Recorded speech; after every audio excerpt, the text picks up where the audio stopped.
Bismillah Rahman Rahim. Assalamu alaikum and welcome to Sports Extra. I'm your host Ahmed Dawaz with the latest roundup of sports. We're going to be telling you a lot of things regarding cricket, but particularly what a performance from the Pakistan Test side against the Australia Prime Minister 11. This 4-day practice match has begun today, and Pakistan at stumps were 324 for 6. Skipper Shan Masood unbeaten on 156. Babar Azam, Sarfaraz and Abdullah Shafiq were amongst some runs.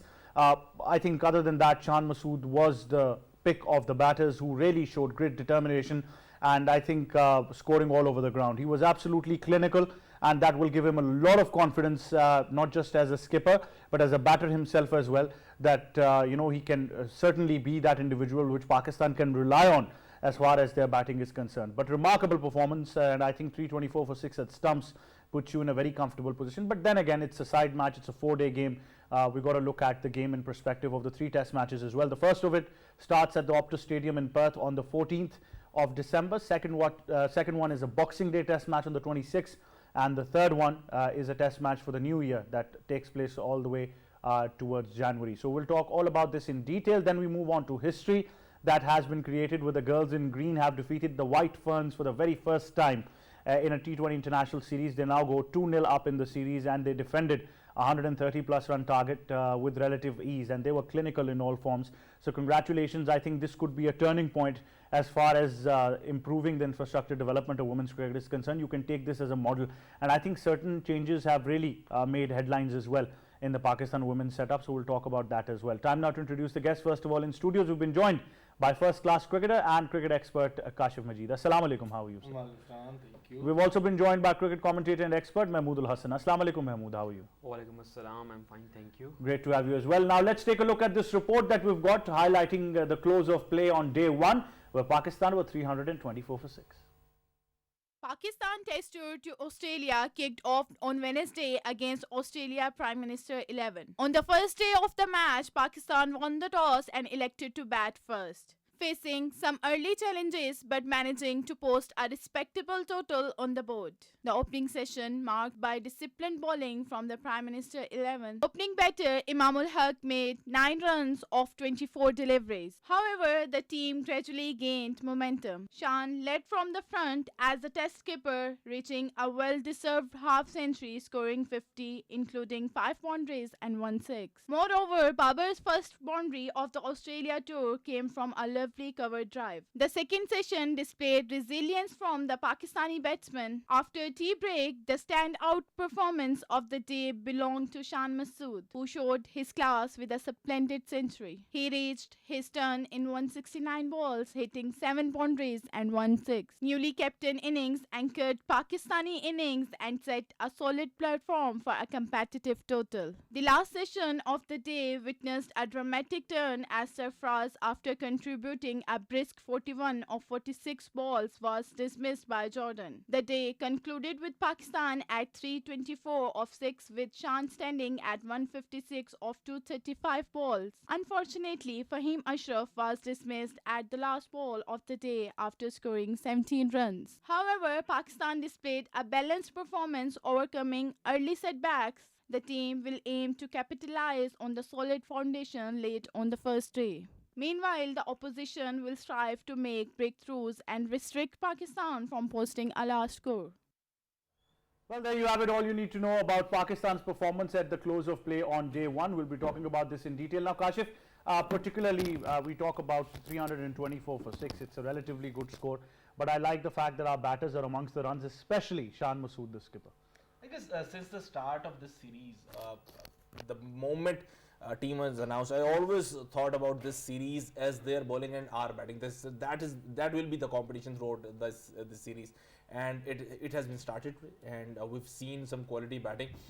Talking about Shan Masood, there have been talks of his test batting average of 28, and there was talks amongst the social media that a batting average of 28 will be leading Pakistan in Australia. Look, we always talk about players' speciality, the amount of cricket he has played on those surfaces where he likes the ball to come onto his bat, and the way he has played his innings in England, one of the innings in England, and the way back in South Africa when he Duan Oliver and Dale Steyn were in their prime and he was cutting and pulling them. So he likes cut and pull, and this he will get in Australia.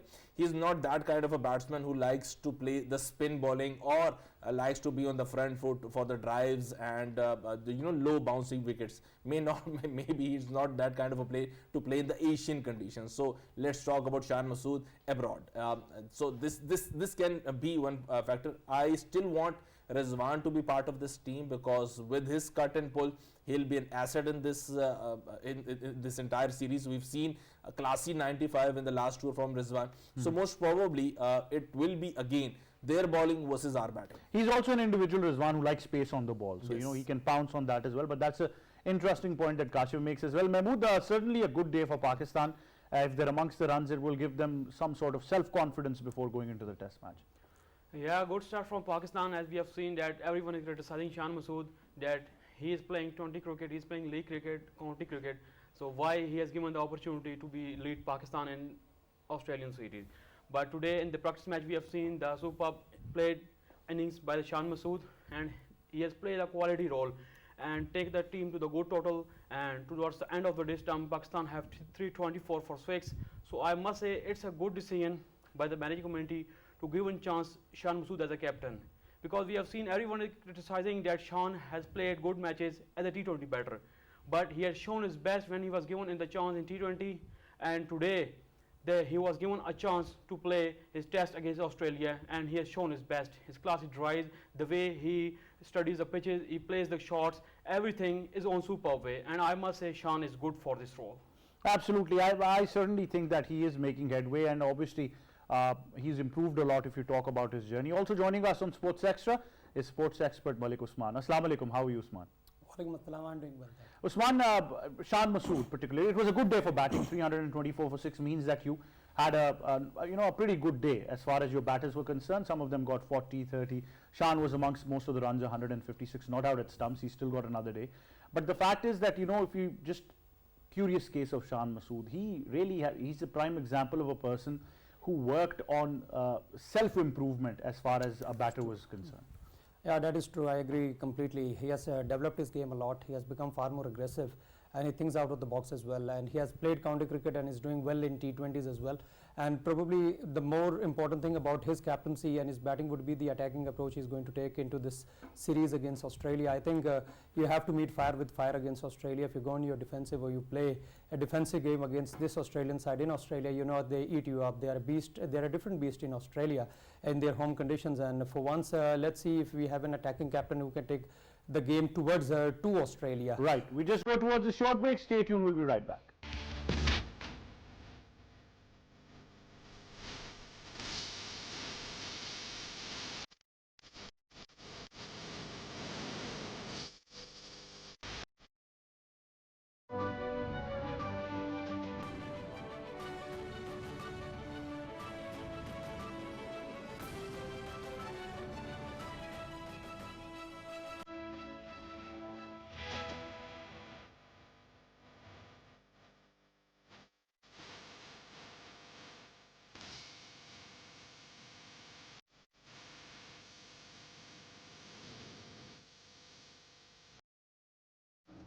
Welcome back to Sports Extra. Before the break, Usman was commenting on Shan Masood's journey of self-improvement, and that is going to really help Pakistan's chances, not just as a skipper, but as a batting individual as well. So that number 3 place, Usman, is typically suited right now for Shan Masood, and I would say that the way things have been going with Imam automatically becomes that opening spot as well. Yeah, that is what we are talking about. The number 3 spot is a very, very challenging spot in Test cricket, and more specifically against Australia, against that new ball and moving ball. It becomes even more challenging, and with the form Imamul Haq is in, it becomes a virtual opening slot, and this becomes very, very challenging for the number 3 batsman. But kudos to Shan Masood being captain. He did not pick his spot. whether 4-5, he did not protect himself, rather he protected the team and he protected his best batsman who is going to come at number 4, which is the prized position for the best batsman of the team at number 4. And so far so good. He has started really well. If he keeps his mojo in this series, I think he's going to come out with very much flying colours, and is going to gain a lot of respect from the team and the media from Pakistan and abroad as well. Well, when we talk about what kind of improvement we have seen, now he's been there in the domestic circuit as well, but I think that we can say last season probably, Kashif, that he spent in UK really improved his chances probably for Pakistan as well, and I think the news was making headlines all over the world, so it automatically I think transcends into your confidence as well. The last word you said, that is the confidence. Tactically, he was pretty much okay, but technically he has got some flaws when he started his cricketing career. And ultimately he overcame all those, and now he started thinking positively. Because as a batsman, when you score runs in England, you started believing on yourself that you can stay at the crease, you can spend time at the crease, you can play number of balls in terms of hundreds of balls, and you will still be batting as a not-out batsman. So most probably the way Shan Masood has translated himself into a batter, that is very important. Second important thing, as I said, he wanted ball to come on his bat. The way Babar used to bat against fast bowler when he started his career, he struggled against the spin of different teams playing in UAE, but he was a class act when it comes to the white ball cricket as a one-down batsman, and as a test batter when he was playing his cricket in Australia and England and most probably New Zealand or South Africa. So this is where as a batsman you always tend to feel that the moment you go and take your stance and you want to play your first ball, you always thought of your comfort zone, which bowler you want to face. For instance, if I talk about Shakil, he always wanted a left-arm spinner or right-arm off spinner as a first bowler, as a first ball he can face when he goes to the crease and takes the stance. So just for the Sarfraz. But as for Babar Azam and Shan Masood, they are concerned, they always wanted a right-arm pacer coming at them, and they always have the time because they can negotiate the pace and the bounce very well. So most probably the number 3 suits him,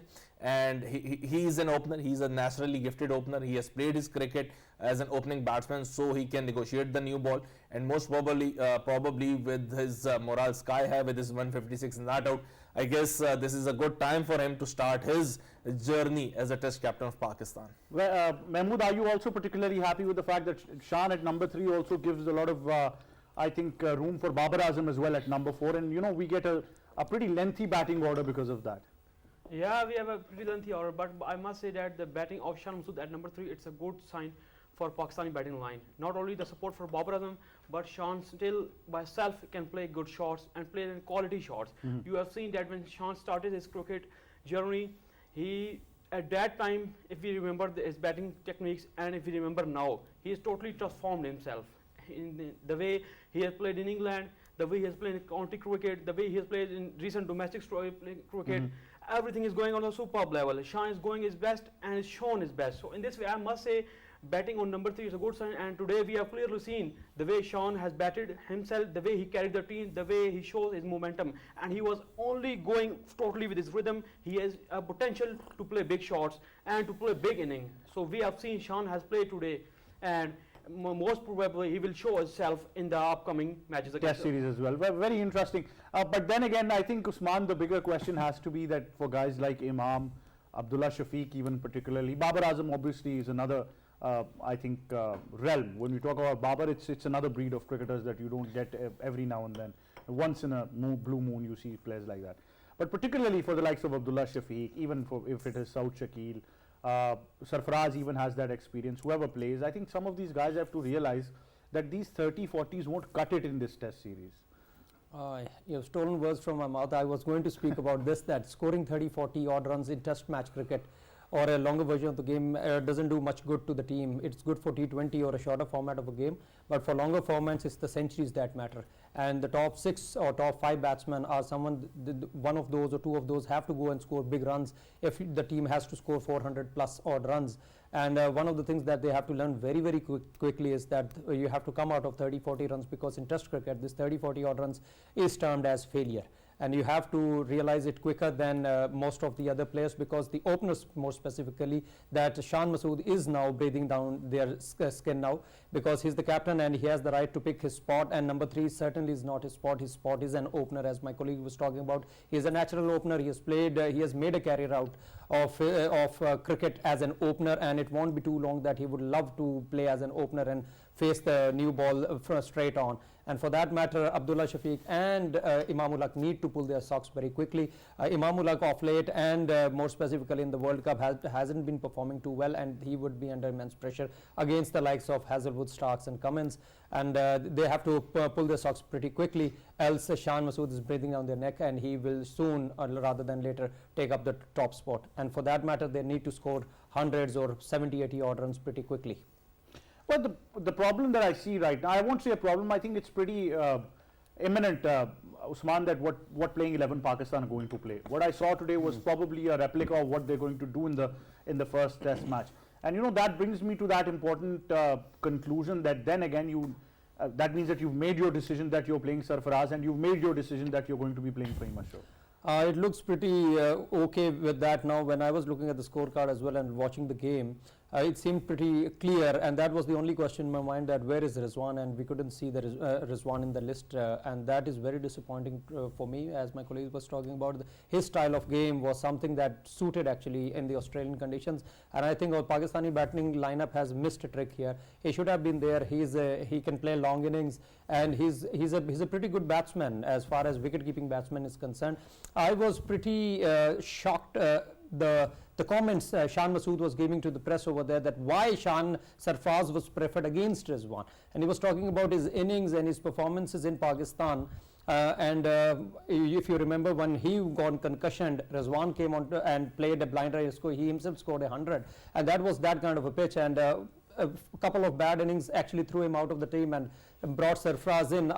I'm someone who still thinks that Rizwan is by far a better batsman than Sarfraz in this Australian conditions, and I think they have missed a trick. They could play Rizwan as a batter, as a batsman alone, rather forget about as a wicketkeeper batsman. I think that they're going to miss a trick over here. Well, I think then again there were two cases in this one. One was a batter who was suited for the condition, and then they had the experience of carrying Sarfaraz Ahmed, who, as Shan mentioned, was also performing on the domestic circuit. But then again, I think these were two choices. They had to go with one of them, and I think most probably they're going to go with Sarfaraz Ahmed. But then we don't have the luxury, Kashif, that we used to have in the test team that we used to see a couple of years back, is that, you know, number 6 spot of Asad Shafiq, because that, you know, if you are able to reach a time where there is a second new ball, if you're able to reach it, or the fact that you need somebody technically solid over there, that might be a place where Pakistan just want somebody to, you know, fill in that role. This is where I wanted Rizwan to bat, because he has the ability to negotiate the new ball, because he's been opening the innings in the T20 cricket. Yes, the format is different, but the shiny new ball always swings, whether it's a red cherry or it's a white ball. So he knows how to go about his business when it comes to the new ball. So most probably he's best suited as a wicketkeeper batsman. But you know, very important thing, strategically when we talk about, it's very difficult to not include a seasoned campaigner in your playing 11. You know, being a new captain, you started your career in Australia, and it will be getting difficult. It will be on the nerves of Shan Masood how to drop Sarfaraz Ahmed, because he's a senior campaigner, and Shan Masood has played his cricket under Sarfaraz Ahmed's captaincy. So dropping a captain or an ex-captain in favor of a current in-form cricketer, that can actually harm the team's confidence too and morale too. And Sarfaraz is the first choice keeper in the last concluded test series. So most probably carrying on with the history or the traditions, they are coming up with this idea of having Sarfaraz Ahmed as the first choice keeper. As Usman said, why not ask Rizwan to play as a quality batter or as a specialist batter? I still believe Rizwan is a much more competent wicketkeeper than Sarfaraz in those conditions. So if he is playing as a batter, then Sarfaraz will be under a lot of stress and pressure. So this can add to the pressure on Sarfaraz. So let's go with this Sarfaraz Ahmed as the first choice keeper in the first test. Obviously it's Optus, obviously it's Perth, and it's not easy for Sarfaraz, but decisions, tough decisions have to be made. But like you said, dropping Sarfaraz gives you unwanted attention from the Pakistani media as well, Yes. being a new captain. So I think Yes. that is, you need to play it very smartly Yes, as an yes. individual. You're not just the captain of the Pakistan Test side, but you've also got to be a very smart leader as well at the same time. Move your pieces accordingly. And start your career as a captain on a very safe note. on a non-controversial Yes, subject. let's put it that way. He wanted his career as a captain to start on a very safe note, and playing Sarfaraz is a safe bet, because everybody will be talking about a senior campaigner rested in terms of Rizwan. And just recently, there have been talks in the media of their friendship, and of course of that particular moment where Inzamam ul Haq was found guilty of breaching that conflict of interest, and the name of Rizwan was there. So everything was going against Rizwan. So let's go safe and ask Sarfaraz to bat. Certainly. Mahmood, Sarfaraz or Rizwan, how do you see this argument settling down? Man, if we go according to the stat, we have seen that Shan has picked Sarfaraz just because of his experience, his better strike rate, and his good performance in recent domestic structure cricket, and his performance against New Zealand, Sri Lanka. But if we talk on the broader level, I must say Rizwan is much better and competent than the wicketkeeper Sarfaraz Ahmed. Why? We have seen that Sarfaraz has made many mistakes in his recent tour against New Zealand. The way he missed the stump, the way he played, a very minor mistakes can lead to away from the victory. So I must say Shan's decision of taking Sarfaraz and leaving Mohammad Rizwan on sides, it's not a good, but it's a practice match, and you have seen that our players have to learn here and they have to work a lot. So in this way, I must say it's a tradition of carrying your experience with your playing 11 and then to enter into the ground. But on the broader level, I have seen that Rizwan is more competent than Sarfaraz. Well, I think a lot of traditions can be broken, but then again, at the same time, like Kashif and Mahmood also mentioned, that the prime reason of playing Sarfaraz is because of the first-class domestic and the amount of international experience he's carrying. In the current form, they were probably tempted to go for him instead of picking a choice that would have been more technically sound over there. But because that plan, if it would have failed, all onus would have been on the captain and the management, so they probably didn't want to go there as well. And then again, I think at this position, they're also in line to protecting Rizwan from many things as well that have been going on, as both of them mentioned. Can I Yes, add please. one, Yes. Ahmed? One more important thing. As I mentioned, Sarfaraz has played his cricket with Shan, and so does Shan has played his cricket with Sarfaraz. So as a captain, you always wanted a vice captain or vice head amongst your playing 11. Whenever there is a difficulty, you can go and seek your advice. When we're talking about Shan Masood, he has played his cricket in two parts of the country. That is first is Karachi, and then next is Islamabad. He haven't been playing cricket in the center of the country, that is in the Punjab or in the interior, Hyderabad or something like that. So when we talk about Shan Masood cricketing journey, he is a very much he has played a very important role alongside Sarfaraz Ahmed during his cricketing days in Karachi, and again playing for the Karachi Cricket Association and so on.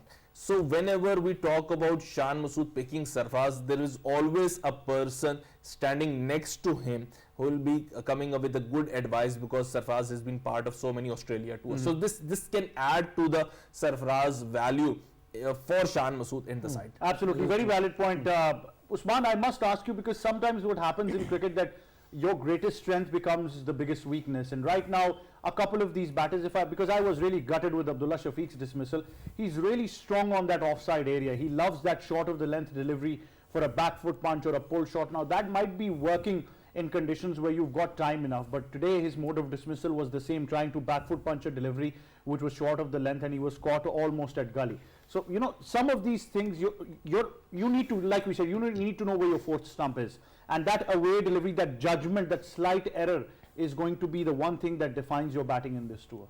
That is going to be the challenge in this Australian conditions, isn't it? And Abdullah Shafiq has been performing well in Asia, and this is going to be a different bread to eat. And we all know that this is an extraordinary challenge. Once your team director says that there is nothing to lose in this Australian tour, you can see the expectations that they are having with this team. And Abdullah Shafiq, being a young player, one of the youngest in the side for that matter, and the least experienced, he has this opportunity to learn a lot from this. Once you get to play well in Australia, you become a superstar overnight, and he has this opportunity to learn these things very, very quickly. It was a practice game, and you can lose your concentration too quickly, but if you are going to face the pace battery of the Australian, that very well decorated pace battery of Australia, you cannot make even the slightest of mistakes, and he has to learn this quickly. The 4 stump line, which he's going to get in overseas condition, not just in Australia, but in South Africa and England and New Zealand because as well. three of these individuals that you also mentioned in the last show, if you talk about Pat Cummins, Mitchell Starc, Josh Hazelwood, even Scott Boland, they know how to exploit those lengths, and they are particularly fans of that Test cricket arena. I completely agree with that. This is their favorite format, and Pat Cummins, even after winning the 50 over World Cup, he was talking about his favorite format being the Test cricket, and they love this their Test cricket. And off late he has spoken about his all 3 bowlers, including himself, that there is going to be no rest as far as Test series and Test matches are concerned. So they are going to come fully charged up as one-day world champions, and their Pakistani team has to be up for it. And Abdullah Shafiq is someone who takes the guard against the new ball, and he is someone who is going to set the tone. He has been having a good honeymoon period in the World Cup and the previous games, but one of the reasons for that was the other openers aren't firing, and he is doing better than them. He's not doing extraordinarily well, but he's doing better than them. So this is going to be a tour which is going to judge his metal, what metal he's made up of, and it is high time he gets his acts pretty correct quickly. Absolutely, but Kashif, being the senior campaigner amongst all of us, we were also discussing that concept of a loose bottom grip. So I think that outside off-stump channel is somewhere where Pakistan have traditionally been weak, not just the short delivery, because that is a cliche, but right now if you look at, because you're tempted into playing that outside off-stump shot as a batter. As a batter, when we talk about the 4-day cricket or the 5-day cricket, that is a longest format of the cricket. We always select our shots according to the conditions we are playing. If it's Australia, it always be a cut, a pull, or something pitched on the middle and leg stump, and that is it. No drives, because whenever you go for the drive, the bounce on the ball caught you half cock in the middle of playing a drive.